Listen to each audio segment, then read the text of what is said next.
तकरीबन 100 फैक्ट्रियां जो हैं फैसल आबाद में वो बंद हो रही हैं। फैसल आबाद में 100 से ज्यादा टेक्सटाइल मिल्स बंद, 2 लाख मजदूर बेरोजगार, और सिर्फ एक शहर में, फैसल आबाद में। और बरामदात बढ़ाने के लिए आलमी हालात निहायत साजगार, मगर यहां अगले माह तक बाकी मिल्स भी बंद हो जाएंगी। चौधरी सलामत अली साहब ये फरमा रहे हैं, और ये सारा कुछ हो रहा है और फैक्ट्रियां बंद हो रही हैं। और उससे पहले मैंने पिछले व्लॉग में मैंने आपको पाकिस्तान बिजनेस काउंसिल की रिपोर्ट बताई थी, दुबई चैम्बर्स ऑफ कॉमर्स की रिपोर्ट बताई थी कि किस तरीके से पाकिस्तान की जो कंपनियां हैं, पाकिस्तान के कारोबारी लोग हैं, वो हजारों की तादाद में शिफ्ट हो रहे हैं बैरून मुल्क, और वो अपने आप को पाकिस्तान से बाहर अपने सरमाए को, सरमायाकारी को, कारोबार को ज्यादा महफूज तस्वर कर रहे हैं। ये है सूरत हाल इस वक्त। और इसके बावजूद इस करप्ट निज़ाम को और करप्ट निज़ाम हुकूमत को और मैंडेट चोर, इलेक्शन चोर हुक्मरानों को मुकम्मल तौर पे इनके पीछे जनाब डट कर खड़े हैं हमारे तमाम के तमाम सहूलतकार और हमारी मिलिट्री स्टैब्लिशमेंट। उनको इस बात का शायद एहसास नहीं, इदराक नहीं कि इस वक्त जो कुछ पाकिस्तान में हो रहा है उसके असरात उन तक भी पहुंचेंगे, और हो सकता है कुछ अरसे के बाद पहुंच जाएं। और क्योंकि अवाम को तो पता चल गया है, अवाम ये बात सुनने के लिए अब तैयार नहीं है कि जनाब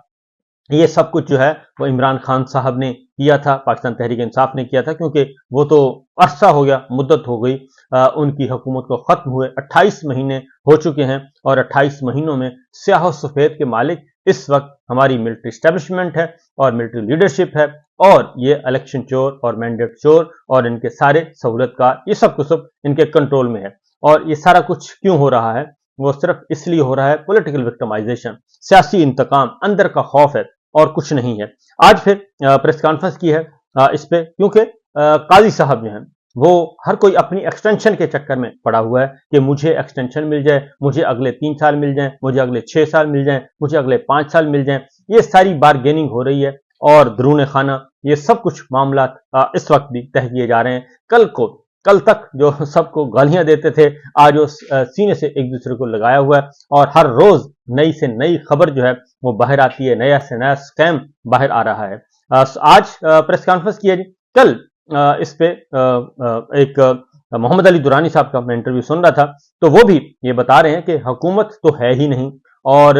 हुकूमत ने तो अब जाना है, कब जाना है ये इसका अभी फैसला हो रहा है। लेकिन मसला ये है कि हुकूमत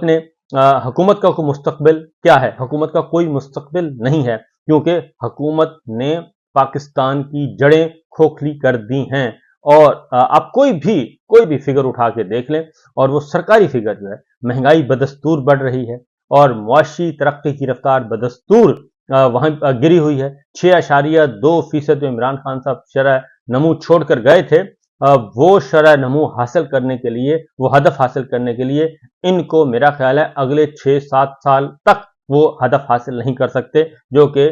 उस हुकूमत के दौर में था जिसको इन्होंने हटाया। अब सवाल आ रहे हैं, और हर रोज एक बड़ा स्कैम आ रहा है कि वो कहते हैं कि जनाब हमें तो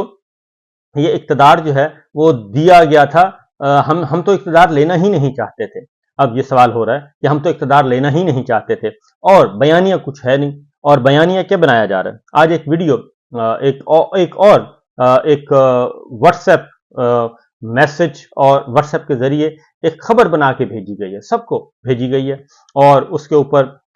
एक टाइटल भी दिया हुआ है, फिर उसका सब टाइटल भी दिया हुआ, सारे टाइटल दिए हुए हैं। और वो खबर है कि जी इमरान खान के रियासत मुखालिफ बयानिए को फैलाने में भारतीय सहूलतकारी बेनकाब हो गई, ये इन्होंने कहा है। अब इसमें रऊफ हसन जो है पाकिस्तान तहरीक इंसाफ के सेक्रेटरी जनरल हैं, इंफॉर्मेशन सेक्रेटरी हैं, उनका पहले इन्होंने क्या किया, अमरीकी सहाफी जो है रायन ग्रिम, उनके साथ, और फिर उसके बाद अब भारतीय सहाफी के साथ ये चैट जो है वो बताई गई, इनका ताल्लुक जुड़ गया जी। सवाल ये पैदा होता है कि जो भारतीय सहाफी जो मुस्लिम लीग नवाज के साथ राब्ते में थे, या पीपल्स पार्टी के साथ, या बाकी लोगों के साथ, या ISPR के साथ, ये तो भारतीय सहाफी तो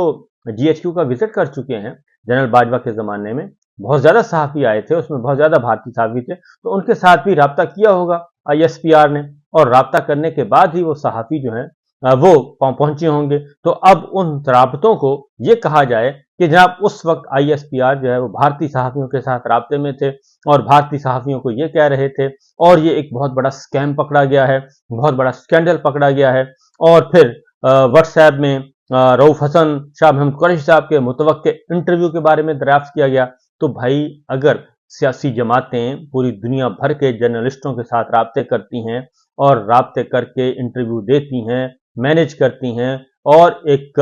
अपना मौक़िफ़ पॉइंट ऑफ व्यू देती हैं, ये सारे का सारा अमेरिका के साथ भी, बरतानिया के साथ भी, मिडल ईस्ट के साथ भी तमाम, और भारत के साथ भी, और भारत के जो इस तरीके से तो जो भारत से के साथ हमारे जो तज्जियाकार राब्ते में हैं, हमारे दिफाई तज्जियाकार भारतीय टेलीविजन चैनल्स को इंटरव्यू देते हैं, और क्या वो और हमारे सहाफ़ी जो हैं वो उधर इंटरव्यू देते हैं, उसमें प्रोग्राम्स में शिरकत करते हैं, तो क्या वो भी इसी कैटेगरी में आएंगे? फिर कुलदीप नायर का जो इंटरव्यू था, जो मुशाहिद हुसैन सैयद साहब के जरिए करवाया गया था डॉक्टर AQ खान का, तो क्या फिर वो भी इसी ज़मरे में आएगा? क्या जो बरखा रूत हैं वो आती रही हैं पाकिस्तान और पाकिस्तान के सियासतदानों से, नून लीग, पीपल्स पार्टी, मिलिट्री इस्टेब्लिशमेंट, क्या वो भी इसी ज़मरे में आएंगे? तो सवाल ये पैदा होता है कि इस तरह की चीज़ें अब जो हैं वो बिकने वाली हैं नहीं, और इस तरह की चीज़ों को बेचने का कोई फ़ायदा नहीं है। असल हकीकत ये है कि 8 फरवरी का जो इलेक्शन है वो आपने कबूल नहीं किया, और 9 फरवरी को एक जाली नतीजा, जाली इलेक्शन, जाली रिजल्ट दिए गए, और उसके नतीजे में इलेक्शन चोरी करके जाली हुक्मरान लाए गए। सलमान अकरम राजा साहब ने भी कहा है। अब एक और गवाही सामने आ गई है, और वो गवाही है एमल वली खान की, जो कि पाकिस्तान अवामी नेशनल पार्टी के ANP के इस वक्त सूबाई सदर हैं। उनका एक और आ गया है जी इंटरव्यू, और उन्होंने ये कहा है कि 9 मई को जो है वो तो 9 मई का मामला जो है वो इमरान खान के खिलाफ करवाया गया, और इमरान खान को नुकसान पहुंचाने के लिए कराया गया, और पाकिस्तान तहरीक इंसाफ और ने वो 9 मई नहीं किया। और ये सूरत हाल इस वक्त 9 मई का ड्रामा PTI को फंसाने के लिए रचाया गया। ये एमल वली खान कह रहे हैं, और कोई नहीं कह रहा। एमल वली खान कह रहे हैं कि 9 मई का ड्रामा पाकिस्तान तहरीक इंसाफ को फंसाने के लिए ये ड्रामा रचाया गया। तो इससे आप अंदाजा कर सकते हैं कि हालात व वाक़यात क्या हैं। अब तो बाहर से गवाहियां आ रही हैं, जो इमरान खान साहब के मुखालिफिन है वो गवाहियां दे रहे हैं, और JUI मौलाना फजलुर रहमान साहब, उनकी जमात गवाहियां दे रही है कि जनाब ये सारे का सारा एक बिल्कुल बेहुदा किस्म का खेल है। जितनी जल्दी मुमकिन हो सके इस निज़ाम को लपेट देना चाहिए, और अवाम के हकीकी नुमाइंदे वापस आने चाहिए। उसके बाद एक और खबर, ये सारी दुनिया तो इस वक्त हमने इमरान खान साहब को जेल में रखा हुआ है, और ऑक्सफोर्ड यूनिवर्सिटी चांसलर के इंतखाबात हैं, और उसमें इमरान खान साहब ने कल ओके कर दिया था। तो लिहाजा ऑक्सफोर्ड यूनिवर्सिटी चांसलर के इंतखाबात के लिए इमरान खान के कागजात नामजदगी जमा हो गए हैं, और अब ये एक और बड़ा एजाज है, पाकिस्तान का एजाज है, और अज खुद उनके कागजात, नॉमिनेशन पेपर्स का दाखिल होना ही एक बहुत बड़ी खबर है। और आगे आप इससे अंदाजा कर सकते हैं कि उसमें 3-4 लोग, दुनिया के नामवर जो लोग हैं, वो उन इंतखाबात में हिस्सा ले रहे हैं, और उनमें इमरान खान है, कैदी नंबर 804, जिनको आपने झूठे बेबुनियाद मुकदमात में 1 साल से अंदर रखा हुआ है। और मेरा ख्याल है कि दुनिया की तारीख में सबसे ज्यादा जो झूठे मुकदमात हैं वो पिछले 15 महीनों में दर्ज हुए हैं, पिछले 15 महीनों में, और मजमूई तौर पर 28 महीने में चले जाएं, कोई भी एक भी केस जो है अपोजिशन के खिलाफ, मीडिया के खिलाफ जो है वो सच्चा नहीं है। तमाम के तमाम झूठे मुकदमात शामिल किए गए हैं।